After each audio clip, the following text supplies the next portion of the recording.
পাত্র চাই, পাত্র চাই, পাত্র চাই। পাত্রকে কোনোভাবে ধনী হওয়া চলবে না।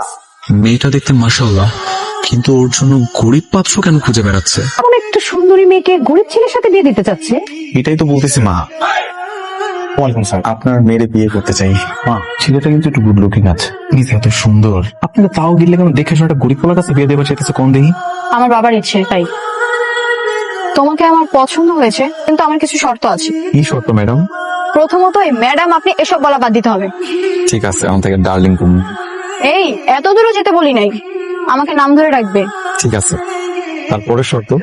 দ্বিতীয় শর্ত, আমাকে কখনো মিথ্যে বলা যাবে না, ধোকা দেওয়া যাবে না। যদি কখনো মিথ্যে বলছো বা ধোকা দিছো, আমি কিন্তু তোমার সঙ্গে থাকবো না, সেটা বিয়ের আগে হোক বা পরে। খাইছে রে, এখন ধরা বলা মিথ্যার উপর চলতেছে।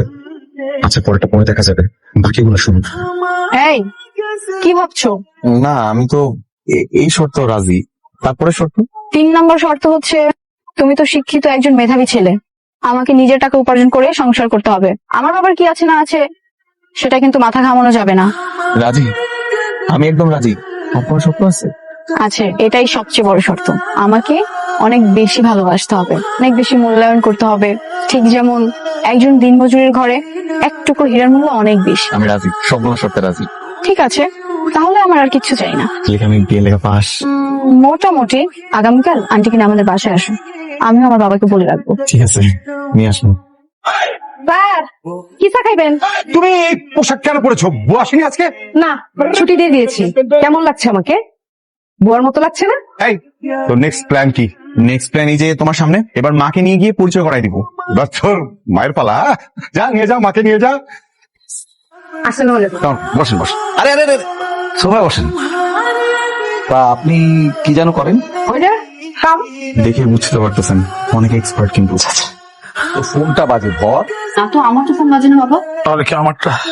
আমার ফোন বাজতেছে, কোনো সমস্যা নাই, কাইটটা দিছি। দেখি দেখি, এটা তো আইফোন।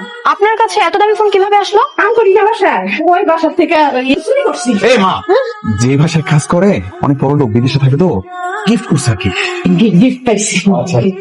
ভাই সাহেব, তাহলে বিয়ার দিন তারিখ কবে? আমাদের চাহিদা অনুযায়ী ছেলে যেহেতু আমরা পেয়ে গেছি, সেক্ষেত্রে আমরা আসলে দেরিটা করতে চাই না। আমরা শুক্রবারে আমরা কাজী অফিসে বিয়েটা সেরে করতে চাই। আলহামদুলিল্লাহ। আলহামদুলিল্লাহ, তুই আমাদের একমাত্র ছেলে, তোর বিয়ে আমরা কত বড় করে ধুমধাম করে অনুষ্ঠান করে দেবো। কাজী অফিস কোনো সমস্যা?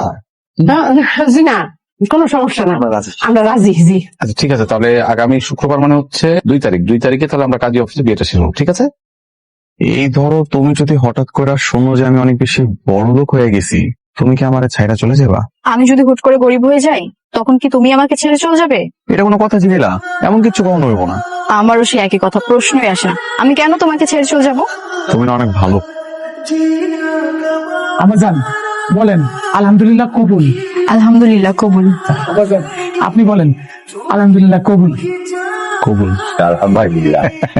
ভাইজান, বাবাজি, আজকে এই খুশির দিনে আমি তোমারে কিছু দিতে চাই।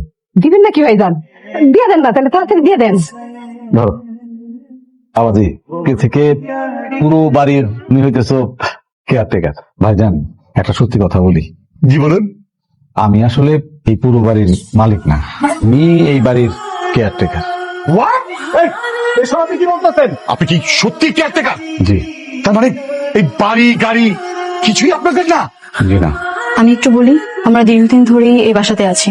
আমার বাবা ছোটবেলা থেকেই এই বাড়ির কেয়ারটেকার, আর এই বাড়ির মালিক বিদেশে থাকেন। তখন থেকেই বাবা এই বাসাকে নিজের বাসার মতন করেই দেখাশোনা করেন, আর আমিও ওভাবেই মানুষ হয়েছি। আমার যেহেতু বয়স হয়ে গেছে, এই বাড়িতে নতুন করে একজন কেয়ারটেকার নেওয়া হবে, সৎ, শিক্ষিত এবং সুদর্শন হবে। আর সেজন্যই বাবা 1 ঝিলে 2 পাখি মারতে চেয়েছেন। মেয়ের জন্য মেধাবী সৎ ছেলে লাগবে, আবার কেয়ারটেকার। তাহলে আমাদের সঙ্গে এত বড় ধোকা? আপনি তো রাস্তার ধারে যে ঠেলার মধ্যে সবজি বেছেন, আপনার ছেলে যে এই যে একটা এত বড় বাড়ির কেয়ারটেকার চাকরি পেয়েছে, সেটা তো আপনাদের সৌভাগ্য। শোনেন, এটা আমাদের জন্য সৌভাগ্য না, এটা আমাদের জন্য অনেক বড় একটা দুর্ভাগ্য। না, কিভাবে আমাকে একটু বুঝিয়ে বলেন তো? আমি কোনো বড় লোকের ছেলেকে দেখে নিয়ে এসেছি, আনার পর আপনারা দেখছেন যে আমি গরিব, তা তো না। এমন তো কিছু না, আমি গরিব কিন্তু মেধাবী একটা ছেলেকে নিয়ে এসে তাকে এত বড় একটা বাড়ির কেয়ারটেকারের চাকরি দিয়েছে, সেটা তো ওর জন্য সৌভাগ্যের। বাবা, ওনারা ঠিকই বলছেন, ভুলটা আসলে ওনারা করেননি, ভুলটা আমরাই করেছি। মানে না হচ্ছে আঙ্কেল, আপনি যে বাড়িতে কেয়ারটেকার হিসেবে আছেন, ঢাকাতে আমাদের এরকম আরো 3টা বাড়ি আছে। এই 3টা বাড়িতে 6 জন কেয়ারটেকার। আর আপনি আমার ছেলেকে চাকরি দিবেন?